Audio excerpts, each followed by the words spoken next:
Bonjour, donc je m'appelle Jean-Marie Godard, j'ai 48 ans bientôt. Je viens de sortir un livre sur la police qui s'appelle Parole de flic, l'enquête choc, qui a l'air de surprendre un peu les gens. Parce que je me suis intéressé à la police au travers des gens qui la font et de leur humanité, de la manière dont ils vivent leur travail et leur vie au quotidien, y compris privée, dans le cadre de ce boulot, et de la manière dont ils ressentent le regard de la société sur eux.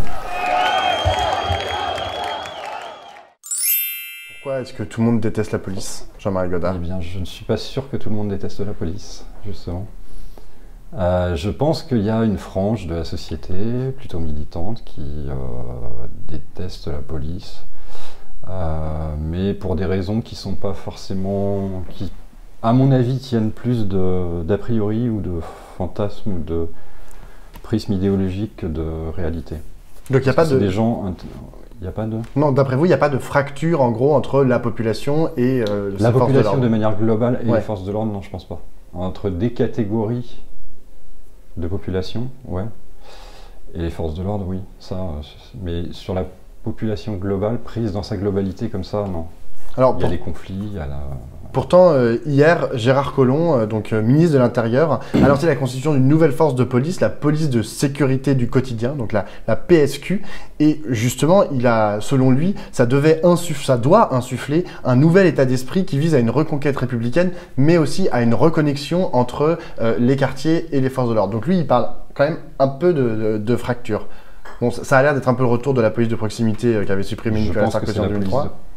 Je pense que c'est la police de proximité, mais qui ne veulent pas le dire, enfin, qui ne veulent pas employer ce terme, parce que ça date d'il y a 20 ans, c'était la gauche, c'était Jospin, ça n'a pas forcément super bien fonctionné, mais bon, on n'a fait aucune évaluation de cette police de proximité, on l'a rayé d'un trait de plume du jour au lendemain, donc on ne peut pas trop savoir non plus.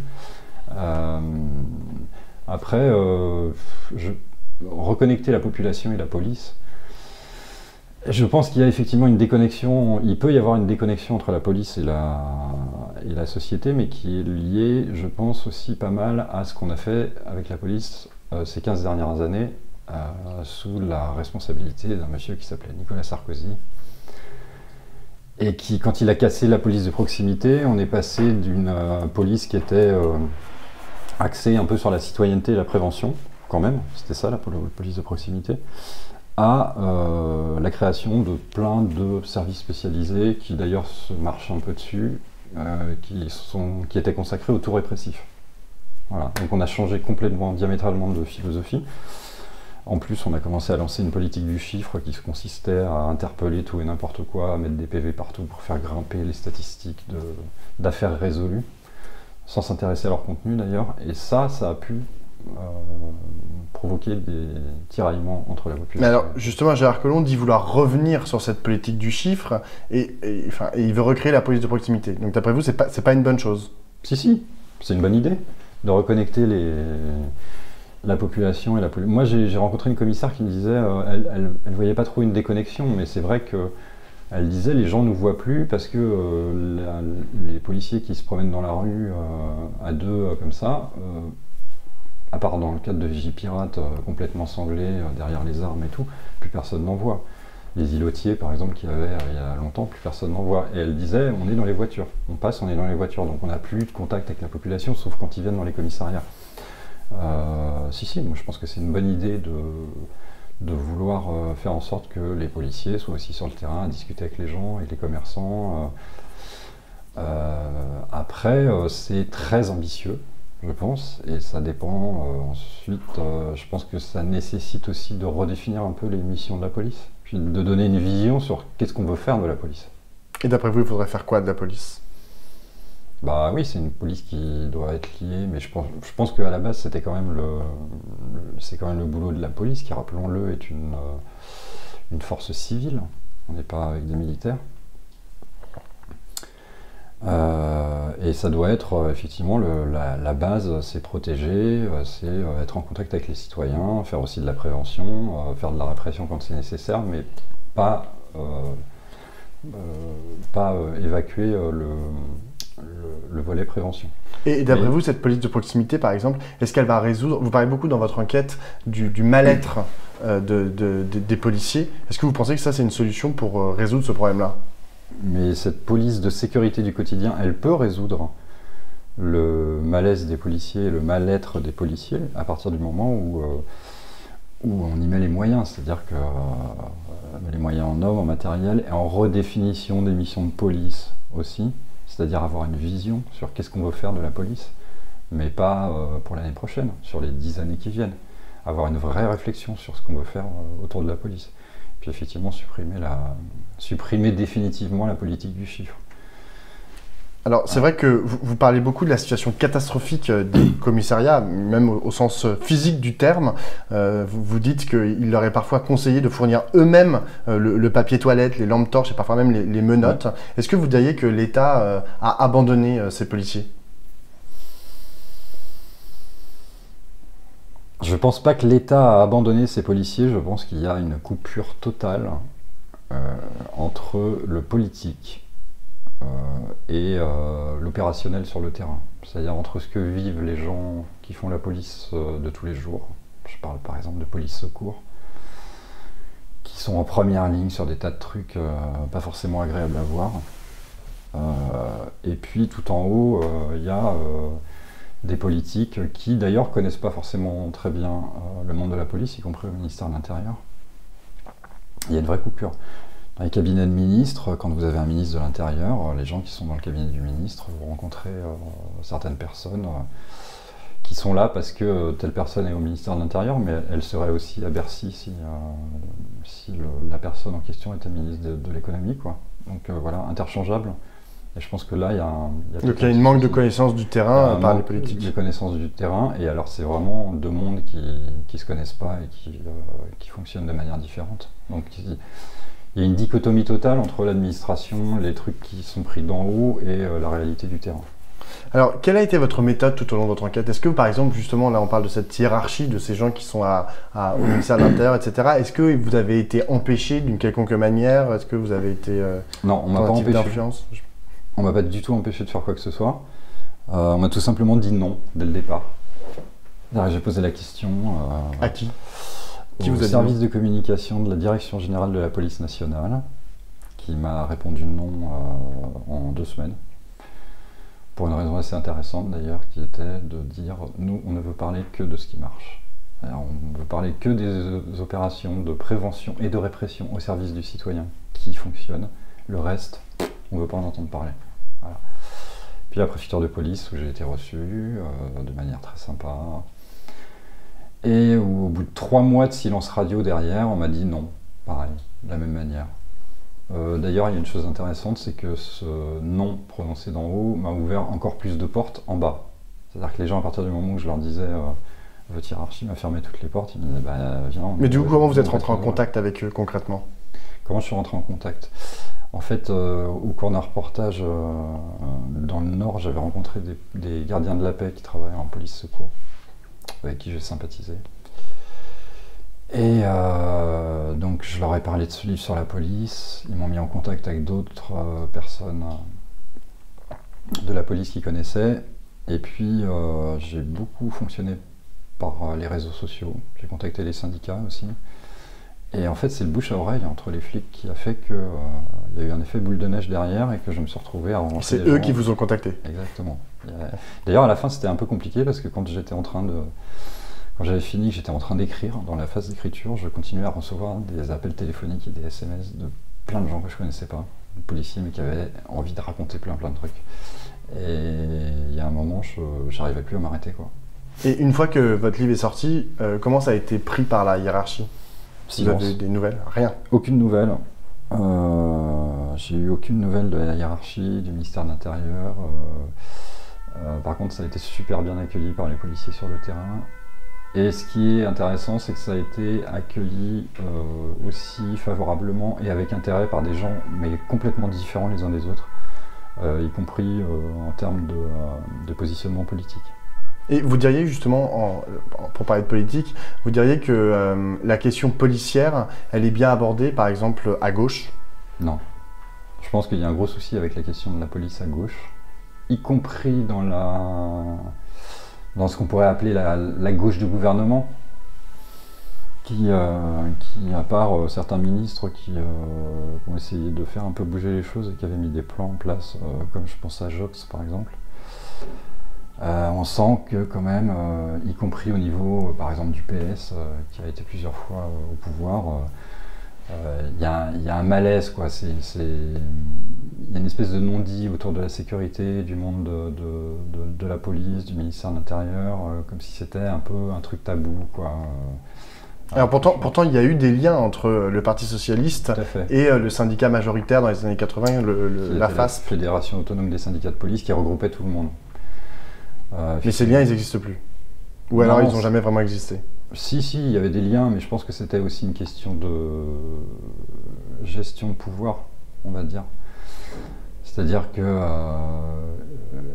les gens du PS étaient rentrés dans le syndicalisme policier et dans la police, et que en fait ils avaient réussi effectivement à créer un lien entre le haut et le bas par ce biais-là. Puis avoir cette grosse fédération ancrée à gauche, c'était aussi un peu avoir la main sur la police de terrain, quoi, pour le pouvoir. Bah alors maintenant, Après, ils ont fait des choses intéressantes. La FASP, c'était quelque chose de très intéressant. Ils se murmurent. Non, quand je dis ils se murmurent, c'est parce qu'il y a des syndicalistes policiers aujourd'hui qui disent que l'éclatement de la FASP, il n'est pas seulement dû à des querelles internes et à des mauvaises gestions qu'ont pu se faire. Il est aussi dû à une volonté, justement, de Nicolas Sarkozy et de la droite, quand ils sont arrivés, de casser cette force syndicale au sein de la police qui était plutôt ancrée à gauche pour justement qui était un contre-pouvoir insupportable, quoi. Voilà. Alors aujourd'hui quand même on a l'impression que, d'ailleurs vous le dites dans votre livre, vous parlez d'une étude, c'est un peu plus de 47% des policiers qui disent avoir été tentés de mettre dans l'urne un bulletin FN. Pour vous, c'est quelque chose de... Enfin, c'est en train de se généraliser et la police est en train de dériver de plus en plus à droite, voire à l'extrême droite. Alors ça, c'est quelque chose que j'ai vu sur le terrain. Il y a des gens que j'ai entendus qui m'ont parlé très ouvertement de cette question-là. L'enquête, c'était une enquête intéressante parce qu'elle émane du Centre d'études de la vie politique française et elle a duré de décembre 2016 jusqu'à décembre 2015 à février 2017. Tous les 3 mois, en fait, ils interrogeaient les fonctionnaires sur leurs intentions de vote.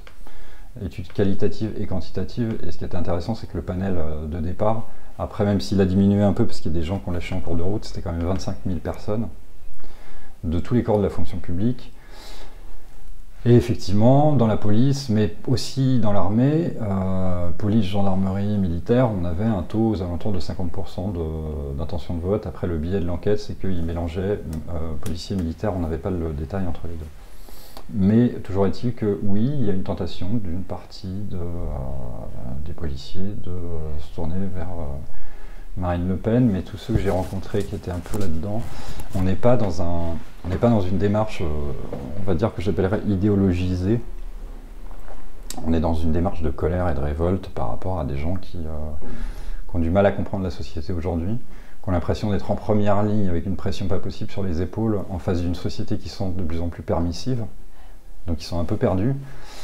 Et ils ont un peu l'impression d'être seuls contre tous, dès qu'il se passe quelque chose, dès qu'il y a une intervention de police qui se passe mal, et que ça s'emballe dans les médias, derrière il y a le politique qui les lâche parce que, oulala, l'opinion publique, donc ils ont l'impression d'être soutenus par personne. Et le résultat que ça a, c'est que Marine Le Pen, qui est très maligne quand même, elle a un peu un boulevard, c'est-à-dire que à partir du moment où il y a cette situation-là, que ce soit au niveau des médias, des politiques, de la hiérarchie, de tout le monde, elle est la première à se précipiter devant tous les micros pour dire « je soutiens la police de manière inconditionnelle » et tout. Et c'est vrai que c'est un discours qui au niveau d'un certain nombre de policiers, c'est un discours qui marche. Alors on fait souvent des comparaisons avec nos voisins, notamment européens, et on dit souvent qu'en Allemagne ou dans les pays du Nord, la police serait plus serviable, moins autoritaire. Est-ce que c'est vrai ? Est-ce qu'il y a des polices qui marchent mieux dans d'autres pays du monde ? Je dis pas aux États-Unis, mais en Europe. Je ne sais pas. Je dis franchement, je ne sais pas, j'ai pas assez étudié, j'ai entendu exactement la même chose que vous, et d'ailleurs c'est assez rigolo parce qu'on a l'impression que plus on descend vers le sud, plus c'est dur. Ou quand on part à l'ouest, aux États-Unis. Oui, mais par exemple, si on prend la situation en Europe, il y a plein de policiers et de gens qui travaillent sur la police qui m'ont dit mais la police en France elle est gentille, hein, parce que si on va en Grèce ou en Espagne, c'est quand il y a une manif, les carabiniers qui interviennent et tout, c'est hyper chaud, hein, c'est autre chose. D'ailleurs on a eu quelques scènes en Espagne récemment, et y compris quand il y a eu le mouvement, ouais, et quand il y avait eu le mouvement, la naissance du mouvement Podemos. Donc je ne sais pas, franchement je ne sais pas. Par rapport au Nord, je ne sais pas. Et est-ce que être policier à Paris, à Marseille, à Poitiers ou dans un village de 300 habitants, est-ce que c'est la même chose? Pas du tout, selon vous? Pas du tout, ça n'a rien à voir. Ça n'a rien à voir. Alors là, pour le coup, quand on est dans un village de 300... Alors souvent, après, la France est divisée de telle manière que vous avez des zones police et des zones gendarmerie. Quand vous êtes en zone très rurale, vous êtes souvent en zone gendarmerie qui a un mode de fonctionnement et même des formations qui ne sont pas du tout les mêmes. Et effectivement, sur les villes plus grosses, vous êtes souvent en zone police. Travailler à Paris ou à Poitiers ou à Marseille, c'est pas du tout la même chose quand on est policier. D'ailleurs, quand on est sur la province, pour une raison très simple, qui est liée à l'organisation même de la police, c'est-à-dire que quand vous faites l'école de police, quand vous sortez dans les premiers, vous allez pouvoir choisir votre affectation, donc éventuellement une région que vous connaissez, c'est-à-dire un terrain que vous connaissez, et là, d'ailleurs, vous allez être déjà un peu dans la police de proximité. Le problème d'organisation de la police, il est un peu le même qu'à l'éducation nationale aujourd'hui, c'est-à-dire que les jeunes profs, leur premier poste d'affectation, c'est souvent les postes les plus durs. Ils viennent de province, ils se retrouvent dans des départements socialement très, très difficiles où il y a des taux de chômage importants, où il y a des établissements scolaires difficiles classés en zone d'éducation prioritaire. Et d'ailleurs, il y en a qui craquent sur leur premier poste. Et les policiers, c'est exactement pareil. C'est-à-dire que tous ceux... Moi, j'ai rencontré des gens qui venaient de province, mais qui savent même pas ce que c'est que la délinquance, quoi. Et qui, à 24 ans, se retrouvent à Nanterre ou à Aulnay. Et pour eux, c'est un véritable choc, quoi. Ils découvrent un autre univers. Et du coup, ils ont pas eu de formation? Ah ben non, on les a pas préparés à être en contact avec ce que c'est qu'une banlieue dans une zone urbaine comme Paris, une banlieue difficile dans une zone urbaine. Alors ils sont formés à quoi, les policiers? Comment ils sont formés? Ils sont formés à faire des procédures, ils sont formés au sport, ils sont formés au tir. C'est une formation très théorique. Mais le rapport à l'autre, alors si, on les forme sur des situations particulières. Par exemple, intervenir sur un différend familial, sur un tapage, mais se retrouver sur une situation d'émeute en banlieue, enfin en tout cas pour les policiers de police secours, après on passe dans d'autres. Mais donc en province, souvent ça se passe mieux parce que par exemple il y a des policiers de province que j'ai rencontrés qui vivent super bien leur boulot parce que ils ont fait 5 ans à Paris et ensuite ils ont demandé leur mutation dans leur région d'origine. Et là ils sont super bien, ils ont retrouvé leur coin, ils connaissent les gens, ça se passe beaucoup mieux. D'ailleurs, juste une petite précision, quand on regarde les opérations de police qui tournent à la violence dans les cités, dans les quartiers comme on dit, tous ceux dont on entend parler dans les médias, ça se passe où généralement? Paris banlieue. Oh. Voilà. Alors qu'il y a des cités ailleurs, hein. Mais Paris banlieue parce que justement on est avec des jeunes qui souvent vont avoir tendance à péter les plombs plus facilement que sur d'autres terrains, quoi. Qui serait plus facile pour eux. Une dernière question, Jean-Marie Godard. Si tant est que vous en ayez une, si votre fille vous disait qu'elle voulait devenir policière, est-ce que vous l'encourageriez? Je dirais que c'est un beau métier, parce que je le pense. Oui, enfin Et la question de la femme en fait dans la police, c'était ça, c'était une double question en fait. C'était une double question, la question de la femme dans le corps administratif. Il y en a de plus en plus. Les femmes dans la police, d'ailleurs c'est intéressant parce que les femmes dans la police, elles sont rentrées par le haut et non pas par le terrain. C'est-à-dire que vous voyez l'augmentation de la féminisation dans la police, vous le voyez beaucoup chez les commissaires, chez les officiers. C'est-à-dire chez les gens qui ont fait des études et qui ont fait des... Voilà. Ils sont moins dans les anti-émeutes. Ouais, mais par contre, si, il commence à y en avoir de plus en plus.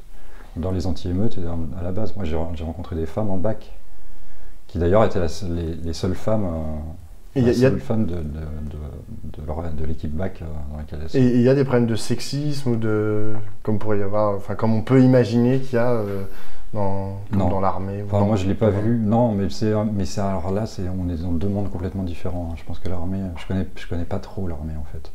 Mais dans la police, non, je n'ai pas vu ça. J'ai discuté avec plusieurs femmes qui étaient très bien dans leur boulot. Et quand elles avaient des difficultés et qu'elles avaient fini, par exemple pour une d'entre elles qui est dans mon livre, qui était au Courbat, l'établissement de soins où on essaye de retaper un peu les policiers qui sont complètement à bout, c'était pas à cause des collègues qu'elles s'étaient retrouvées là. Hein. C'était à cause des conditions de travail, de l'impression de ne pas être soutenues, etc., etc. Merci beaucoup Jean-Marie Godard. Lundi, midinale un peu exceptionnel parce que Pierre Jacquemin recevra l'ancienne ministre de la Justice Christiane Taubira. Est-ce que vous avez une question pour elle là? Oui, Christiane Taubira. Alors c'est quelqu'un de très intéressant et justement qui a cristallisé pas mal de rejets et de critiques sur sa personne et sa manière de gérer la justice de la part des policiers, justement. Accusé de laxisme, c'est en tout cas ce qu'on entendait au niveau médiatique par rapport au rapport police-justice, qui d'ailleurs n'ont jamais été simples, hein, ça date pas de Taubira. Mais puisque elle cristallisait beaucoup de choses, moi j'aimerais bien savoir de sa part, chère Christiane Taubira, j'aimerais bien savoir comment vous concevez le rôle de la police dans la société et justement comment vous, Christiane Taubira, vous pensez qu'on pourrait améliorer les rapports entre la police et la justice. Nous lui transmettrons la question. Merci beaucoup. Merci à vous.